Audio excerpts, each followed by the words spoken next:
मोहम्मद परवेज़ अनवर, आप लोगों का दोस्त, आप लोगों के बीच रूबरू हूँ अंतर्राष्ट्रीय युवा दिवस के मौके पे। अंतर्राष्ट्रीय युवा दिवस के मौके पर मैं तमाम युवाओं को बधाई देना चाहता हूँ कि आपकी अस्तित्व की कितनी इम्पोर्टेंस है, आपके वजूद का कितना महत्व है। आप इस बात को महसूस कर सकते हैं कि इंटरनेशनल यूथ डे, अंतर्राष्ट्रीय युवा दिवस मनाया जाता है। तो हम तमाम युवाओं को अपनी जिम्मेदारी का ख्याल रखना हो। युवा ही देश की असली शक्ति होते हैं। तो युवाओं से मेरा ये आह्वान है कि जब आप किसी देश की शक्ति हैं तो क्यों ना ये शक्ति जो है पॉजिटिव कामों में लगे, राष्ट्र के निर्माण में लगे, समाज के उद्धार में लगे। हमारा कहना है कि आज आप देख रहे हैं कि समाज में बहुत सी कुरीतियाँ और बुराइयाँ फैल चुकी हैं, बहुत पहले से भी है और अब ज़्यादा हो रही है। तो हम लोगों को समाज का पहले अच्छा निर्माण करना है। समाज के बेहतर निर्माण के लिए हमें खुद तो चरित्रवान होना ही पड़ेगा, साथ में लोगों को एजुकेट करना पड़ेगा। आप देखते हैं कि एक बहुत बड़ी घटना आजकल ज़्यादातर होती है, वो ये होती है कि लड़कियों को जबरन उठा के ले जाने के बाद उसके साथ रेप करना और उसकी ज़िंदगी ख़राब की, या लड़की खुद मर जाती है या उसे लाकर मार दिया जाता है, या उसकी बेचारी बच भी जाती है तो उसके रूह पे, आत्मा पे बहुत बड़ी चोट होती है, बहुत तकलीफ़ के साथ गुजारती है, क्योंकि एक किसी ख्वाहिश नहीं, आओ उसकी किस्मत दरी कर रहे आप हैं। बहुत बड़ी बात है। तो हमें समाज में इस बुराई को रोकना है। युवाओं की जिम्मेदारी है कि वो इस बुराई को रोकें। सबसे पहले तो वो खुद इस बात को समझे कि ये गलत है, हमें इस गलत बीच से बचना है। और कहीं वो अगर रास्ते में देखते कि होता है क्या है कि रास्ते में भी आप अगर किसी को देख रहे हैं कि कोई लड़का की लड़की को छेड़ रहा है या कुछ को बोल रहा है, तो आप उसे वहीं पर रोके। मैंने ये आदत बना रखी है, मैं जब बाइक से गुजरते रहता हूँ, कहीं देखता हूँ कि कोई लड़की गुजर रही है, कोई बाइक वाला रोक करके कोई दूसरा कोई आदमी उससे कुछ टोंटिंग कर रहा है, कमेंट कर रहा है, तो मैं वापस मुड़ करके उसे रोकता हूँ और कहता हूँ कि तुमने क्या गलत किया। तो वो समझ जाता है कि हाँ, समाज के लोग, चलते हुए राहगीर इस बात पर नज़र रखते हैं और कोई इसका एक व्यक्ति टोक सकता है। तो आप सबों को ये हिम्मत करनी होगी, कहीं कुछ गलत देखें तो उसे रोकें, टोकें। कहीं आप अभी कुछ पहले की बात है, मैं कहीं गुजर रहा था, देखा कि एक भाई साहब मोटरसाइकिल से जा रहे हैं, मोटरसाइकिल पे बैठे हैं, उनके साथ उनकी एक बेटी 500 साल की बेटी है। अब कुछ 3-4 लड़कों से वो बहस कर रहे हैं, वो लड़के भी इनके ऊपर हावी होने की कोशिश कर रहे हैं। मैं समझ गया किसी मामले को लेकर बहस हो रही है और वो हो सकता है कि इनके साथ झगड़ा करें, मारपीट करें। बेटी इनके साथ है, 9-9:30 का वक्त रात का होता है, कुम्हरार के पास। मैंने बाइक रोकी और रोकने के बाद उनको कहा, सबसे पहले इंसान ने कहा कि मैं आपके पीठ पर हूँ। बोली भैया कोई बात हो रही है क्या? तो उन्होंने कहा कि लड़के लोग जो है बदतमीज़ी हमारे साथ कर रहे थे और रास्ते गुजरने में, तो हम जब मैंने इतना ही कहा कि भैया मैं आपके पीठ पर यहीं पे हूँ, तो वो आदमी, तीनों लड़का जो है चुपचाप से वहाँ से खिसक गया।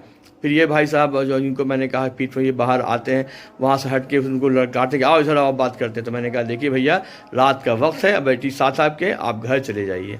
तो उन्होंने बताया कि वो लड़के लोग जो है रास्ते क्रॉस करने के चक्कर में हमने गाड़ी रोकी, उस पर उन्होंने बहस किया और हमारे से बदतमीज़ी की और आओ लचने लगे वो। तो देखिए मैंने वहाँ पर रुक करके उनको कहा कि भैया मैं आपके पीठ पर हूँ। तो वो जो गुंडे उनके साथ बदतमीज़ी कर रहे थे वो आगे बढ़ गए। वो समझ गए कि यहाँ पे एक अवाम, एक जनता का एक आदमी जो है यहाँ पर रुक गया है इस पर एहतजाज करने की, विरोध करने के लिए, इस राहगीर का, इस इंसान का साथ देने के लिए। तो जब हम सभी लोग इस तरह से, आप सभी लोग इस तरह से करेंगे तो समाज में कोई भी रास्ते में कोई गुंडा किसी छेड़ेगा, किसी से झगड़ा करने की कोशिश करेगा शरीफ आदमी से, तो वहाँ पर आप जब रोक कर कहें कि मैं हूँ, तो वो आइंदा ऐसी हिम्मत नहीं करेगा। दूसरी बात, आप जानते हैं कि युवाओं से ही राष्ट्र का निर्माण होता है। तो आप युवाओं से मेरा आह्वान है कि पढ़ लिख कर आप अपने आप को, जो आपके कैरियर की ऊंचाई आपको प्राप्त करनी है, रोज़ी माश के लिए, जीविका अर्जन के लिए जो करना है, पढ़ लिख करके उस जॉब को आप हासिल कीजिए।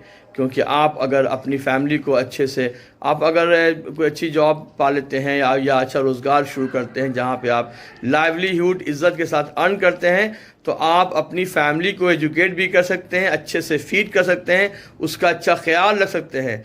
क्योंकि ज़िंदगी जीने के लिए फाइनेंस का बहुत बड़ा इम्पोर्टेंस है। तो जब आप अपनी एक फैमिली को अच्छा बना सकते हैं और तमाम लोग एक फैमिली को एजुकेट करेंगे, मोरल वैल्यूज़ डालेंगे, उनका ख्याल रखेंगे, उनके स्वास्थ्य का ख्याल रखेंगे, तो समाज अपने आप बेहतर हो जाएगा। और युवाओं से मैं एक बात और आह्वान करना चाहता हूँ कि आज आप देख रहे हैं कि धर्म की लड़ाई हो रही है, ज़ात पात की लड़ाई हो रही है। इस चीज़ से आप ऊपर उठे, क्योंकि दुनिया में एक आदम अलैहिस्सलाम आए, जिसका या हिंदी में कहा है तो एक मनु आए। तो जो भी आदम अलैहिस्सलाम आए, तो जो भी दुनिया में आदमी की ज़ात फैली है वो एक आदमी से फैली है, आदम अलैहिस्सलाम से। या मनु, जो आप कहते हैं कि मनु आए तो मनु से फैली, उनका नाम मनु कहा जाए। तो गोया कि सभी तो एक धर्म के हैं, एक ज़ात के हैं, एक कुंबे कबीले के हैं। तो अब सब हम लोग एक हैं, एक कुंबे कबीले के हैं, हमारे बदन में एक जैसा खून दौड़ रहा, तो फिर नफ़रत क्यों? नफ़रत के बीज बो करके कुछ लोग अपना हित साधते हैं, तो हम लोग को अपना हित नहीं साधना चाहिए। मैं जनता दल यूनाइटेड के समाज सुधार सेनानी प्रकोष्ठ का प्रदेश सचिव हूँ। तो समाज सुधार सेनानी प्रकोष्ठ जो है जनता दल यूनाइटेड का, उसकी भी यही कामना, उसका भी यही मंशा है कि समाज में सुधार हो, समाज में फैली बुराइयों को दूर किया जा सके। आप लोग भी अगर चाहते हैं कि समाज सुधार के लिए आप जुड़ें, तो आप मुझसे कॉन्टैक्ट करके इस समाज सुधार सेनानी प्रकोष्ठ में आ सकते हैं, जुड़ सकते हैं। क्योंकि अच्छे समाज से ही अच्छे राष्ट्र का निर्माण हो सकता है। तो युवाओं, एक हो जाओ, और एक हो जाने के बाद आप लोग जो है बिल्कुल दुनिया में ये पैगाम दें कि कोई भी नस्ल भेद नहीं है, कोई ज़ात पात का भेद नहीं, कोई धर्म का भेद नहीं है। जिसको जो अपने मर्जी से धर्म की प्रैक्टिस करना, वो अपने धार्मिक रीति रिवाजों की प्रैक्टिस करे, उस पर कोई बंदिश कोई लगा ना पाए, ना जबरन किसी को किसी बात से रोका जाए। क्योंकि आप क्या खाते हैं, क्या पीते हैं, क्या पहनते हैं, कौन से धार्मिक रीति रिवाजों की प्रैक्टिस करते हैं, यह आपका प्योर अपना निज अधिकार आपका है, यह आपका अधिकार है। इस पे कोई इसका हनन नहीं कर सकता है। तो देश के युवाओं, एक हो जाओ और समाज में फैली बुराइयों को दूर कीजिए, और आप लोग जो है एक ऐसे राष्ट्र का निर्माण में सहयोग कीजिए जहाँ ईर्ष्या द्वेष कुछ ना हो, ज़ात पात का कोई भेद ना हो, धर्म का कोई भेद ना हो, सब लोग आज़ादी के साथ यहाँ पर रह सकें। This Mohammad Parvez Anwar signing off now. Bye bye, Allah हाफ़िज़।